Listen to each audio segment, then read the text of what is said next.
আসসালামু আলাইকুম। আমার চ্যানেলে আপনাদের সকলকে স্বাগত। ৫ই আগস্ট গণ-অভ্যুত্থানে শেখ হাসিনা সরকার পতনের পর বাংলাদেশ আওয়ামী লীগের সভানেত্রী শেখ হাসিনা ইন্ডিয়ায় আছে এবং আওয়ামী লীগের যত সিনিয়র নেতৃবৃন্দ আছে তারাও ইন্ডিয়াতে আছে। গতকালকে একটি নিউজ দেখতে পেলাম যে আওয়ামী লীগের সাধারণ সম্পাদক ওবায়দুল কাদের খুবই অসুস্থ হয়ে ইন্ডিয়ার একটা মেডিকেলে ভর্তি আছেন। আওয়ামী লীগ তো এখন রাজপথের রাজনীতিতে ইনভিজিবল না। বিএনপির যিনি চেয়ারপারসন আছেন খালেদা জিয়া এবং ভাইস চেয়ারম্যান তারেক জিয়া, তারা দুইজনই দেশের বাইরে। এই দুইজন না থাকা অবস্থায় বিএনপির পুরা দায়িত্ব পরিচালনা করার সকল কিছু করেছেন মির্জা ফখরুল ইসলাম আলমগীর। তিনিও কিন্তু গতকাল অসুস্থ হয়ে ঢাকার একটা মেডিকেলে ভর্তি আছেন। এইদিকে বিএনপি মোটামুটি অ্যাক্টিভ থাকার পরও বিএনপির নেতৃত্ব শূন্য হয়ে যাচ্ছে। আবার আওয়ামী লীগেরও নেতৃত্ব শূন্য। এটা ফায়দা নিবে কে? ফায়দা নিবে যে নতুন দলটি হয়েছে জাতীয় নাগরিক পার্টি এবং জামাতে ইসলাম। কিভাবে ফায়দা নেবে? ওই ১/১১ মতো যেভাবে -2 ফর্মুলা করা হয়েছিল সেভাবেই ফায়দা নেবে। তারা এখন চাইবে যে বিএনপি যেসব প্রভাবশালী নেতারা আছে তাদেরকে দল থেকে ভাঙিয়ে তাদের যে নতুন দলটা হয়েছে সেখানে নিয়ে আসার চেষ্টা করা হবে এবং তাদেরকে প্রলোভনও দেখানো হবে যে তাদেরকে সামনে এমপি বানানো হবে, মন্ত্রিত্ব দেওয়া হবে। আওয়ামী লীগের মতো সেম কাজটা করতেছে। তারা এখন বিএনপি এবং আওয়ামী লীগ এই দুইটা দলকে একসাথে ভাঙার প্রক্রিয়া করতেছে। পুরা প্ল্যানিংটা সাজানো হচ্ছে জামায়াত ইসলামী থেকে এবং ডক্টর ইউনূসের যে উপদেষ্টা প্যানেল আছে সেখান থেকে। এখন আওয়ামী লীগ এবং বিএনপির করণীয় কি? আওয়ামী লীগের থেকেও বিএনপির করণীয় বেশি। কারণ তারা এখন একটি শক্তিশালী রূপে রাজনৈতিক মাঠে আছে। তারা এখন মেইন কাজ করতে হবে আওয়ামী লীগকে ইন করার সুযোগ দিতে হবে রাজনৈতিক মাঠে।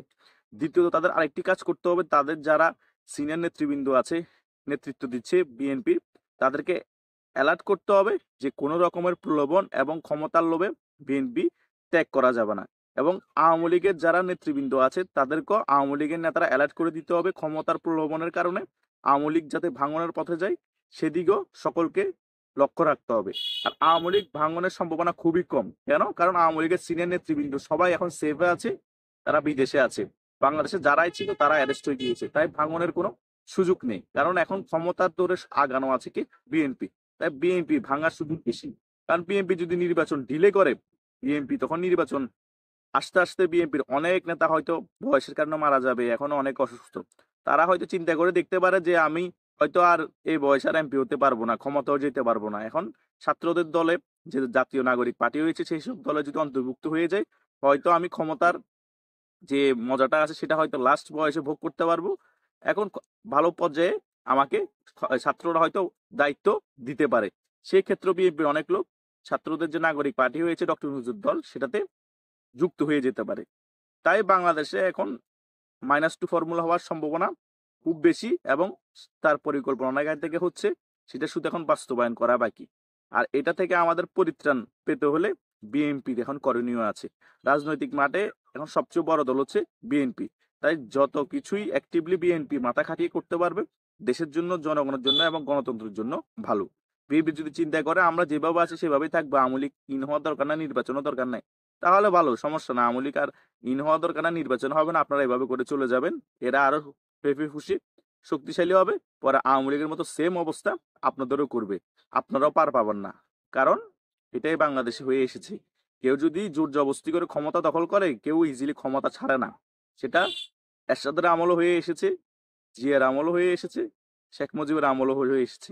সকলের কি ভয়াবহ পরিস্থিতি হয়েছে সেটা আপনারা সকলেই দেখতে পেয়েছেন। এরশাদ তো ৯ বছর শাসন করছে, ১০ বছরে জেল কাটছে। জিয়া রহমান তো মরেই গিয়েছে, মেরেই ফেলেছে।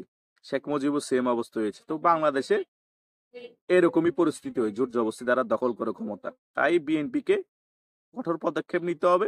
আওয়ামী লীগকে খুব চৌকসভাবে রাজনীতির সামনে এগিয়ে যেতে হবে। তা না হলে আমাদের বাংলাদেশের রাজনীতির ভবিষ্যৎ খুবই খারাপ অবস্থায় আসবে এবং বাংলাদেশের অবস্থা মেসাকার হয়ে যাবে। ধন্যবাদ সকলকে।